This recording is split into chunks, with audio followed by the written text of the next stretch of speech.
میرے قدم اب تہ خانے کی جانب بڑھ رہے تھے۔ میرا دل کسی بے لگام گھوڑے کی مانند دوڑنے لگا۔ میری بچپن کی عادت تھی، معاملے کی تہ میں جانا، یہ میری فطرت تھی اور خود کو اس سے باز نہیں رکھ سکتی تھی۔ میں اب تہ خانے کے دروازے کے قریب تھی۔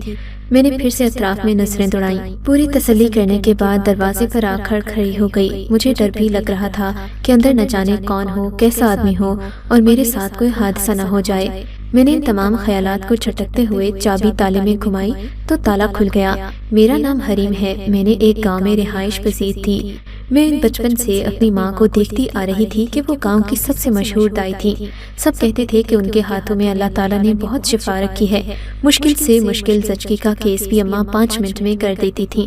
ماں اور بچہ دونوں سلامت ہوتے۔ میری ماں پچھلے 20 سالوں سے یہ کام کر رہی تھیں اور ان 20 سالوں میں آج تک ایسا کوئی کیس نہیں ماں یا بچے کی جان گئی ہو۔ یقیناً اسے معجزہ کہنا غلط نہیں ہوگا۔ مجھے یہ دیکھ کر خوشی محسوس ہوتی تھی کہ میری ماں کے ہاتھوں میں رب العالمین نے اتنی شفا رکھی ہے۔ دور دور سے لوگ اماں کے پاس ڈلیوری کروانے کے لیے اپنی خواتین کو لے کر آتے۔ اماں کامیابی سے کیس ہینڈل کر لیتی۔ وہ مشہور سے مشہور تر ہوتی گئی۔ ان کی فیس بھی زیادہ تھی اور میرے خیال سے یہ ان کا حق تھا۔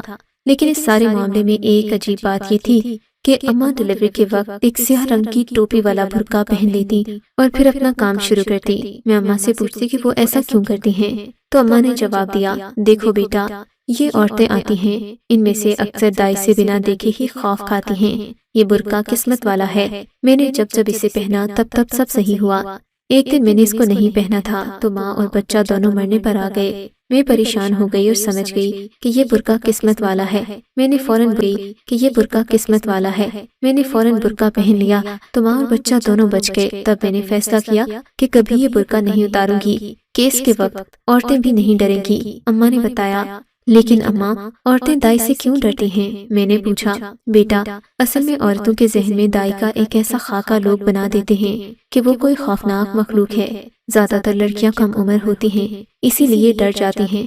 اماں نے بتایا۔ مجھے اماں کی بات صحیح لگی، مگر پھر ایک دن میرے پاؤں تلے سے زمین سرک گئی جب میں نے دیکھا کہ میری ماں غسل خانے سے نکل رہی ہیں اور کیس ہو رہا ہے۔ میں حیران تھی کہ اماں غسل خانے میں ہیں تو کیس کون کر رہا ہے؟ میں نے کمرے میں جھانکا تو ایک برقع پوش وجود کھڑا تھا۔ یہ دیکھ کر میں بہت پریشان ہو گئی۔ یہ کیا راز تھا، میں سمجھ نہیں پا رہی تھی۔ میں نے اماں سے تو کچھ نہ کہا، پر میں سوچتی رہ گئی۔ پھر وقت کے ساتھ سب بھول گئی۔ اماں کمرے میں ہیں اور وہی برقع پوش کام کر رہی ہے۔ میں نے سوچا اماں سے سوال کروں، لیکن پوچھا تو اماں نے مجھے ڈانٹ دیا، یہ کہہ کر کہ میں ان پر شک کر رہی ہوں۔ اب بوڑھی ماں کو مزید کیا کہتی، مگر وقت کے ساتھ میرا تجسس بھی بڑھتا چلا گیا۔ اب جب بھی کوئی کیس آتا میں چھپ کر دیکھتی۔ گھر کے ایک تہہ خانے سے کوئی برقع پوش برآمد ہوتی اور اماں کے ساتھ چوری چھپے وہاں جاتی جہاں عورت ہوتی۔ لیکن یہ دیکھ کر میرے سر پر آسمان آ گرا کہ اس برقع پوش نے مردانہ جوتے پہنے ہوتے۔ میرا سر چکرانے لگا۔ یہ سب کیا ہو رہا تھا میرے گھر میں؟ میری ماں یہ کیا کر رہی تھی؟ پہلے تو مجھے لگا تھا کہ اماں جب تھک جاتی ہیں تو کسی کو مدد کے لیے بلاتی ہیں، یا اماں کی طبیعت صحیح نہیں ہوتی اس لیے کسی اور دائی کو برقع پہنا کر لے آتی ہیں اور خود آرام کرتی ہیں۔ لیکن آج اس برقع پوش کے پیروں میں مردانہ جوتے دیکھ کر میں تو حیران ششدر رہ گئی تھی کہ میری ماں کیا کر رہی ہیں ان پردہ دار خواتین کے ساتھ۔ یعنی کہ اتنے سالوں سے میری ماں ان عورتوں کو دھوکہ دے رہی ہے اور ان کو پتہ بھی نہیں چلتا۔ وہ سمجھتی ہیں کہ برقعے کے پیچھے اماں ہیں، لیکن ان کے فرشتوں کو بھی خبر نہیں تھی کہ برقعے کے پیچھے ماں کی بجائے کوئی اور ہے۔ یہ سب دیکھ کر مجھے غصہ آیا۔ میں نے اماں سے اس کا ذکر نہیں کیا۔ پہلے برقع پوش کی کھوج لگانے کی ٹھان لی۔ پہلے میں معاملے کی تہ میں جانا چاہتی تھی، پھر اس شخص کو لعنت ملامت کرنا چاہتی تھی اس کے اس گھٹیا فعل پر، لیکن یہ سب اتنا آسان نہیں تھا۔ اب میں نے ان دونوں کا خفیہ طور پر پیچھا کیا تو معلوم ہوا کہ وہ برقع پوش گھر کے پیچھے جو تہہ خانہ ہے وہاں سے برآمد ہوتا ہے، اور کیس کے بعد واپس اماں اسے تہہ خانے میں بند کر کے باہر سے تالا لگا دیتی ہیں۔ اب میں نے یہ دیکھنا تھا کہ اماں اس تالے کی چابی کہاں رکھتی ہیں۔ میں نے دیکھا اماں کے صندوق میں ایک چابی رکھی ہوئی تھی۔ کیا یہ اسی تہہ خانے کی چابی تھی؟ میں سوچ میں پڑ گئی۔ ایک رات میں نے اماں ابا کے سونے کے بعد اس صندوق کی تلاشی لی اور وہ چابی نکالی۔ رات کا دوسرا پہر ہوگا، گاؤں میں ہو کا عالم تھا۔ میں بہت خوفزدہ تھی، مگر مجھے تو یہ کام کرنا ہی تھا۔ لیکن اس رات میں ناکام رہی کیونکہ کسی چیز کے ٹکرانے سے ابا کی نیند میں خلل آ گیا اور وہ باہر نکلے تو میں بھاگتی ہوئی اپنے کمرے میں چلی گئی۔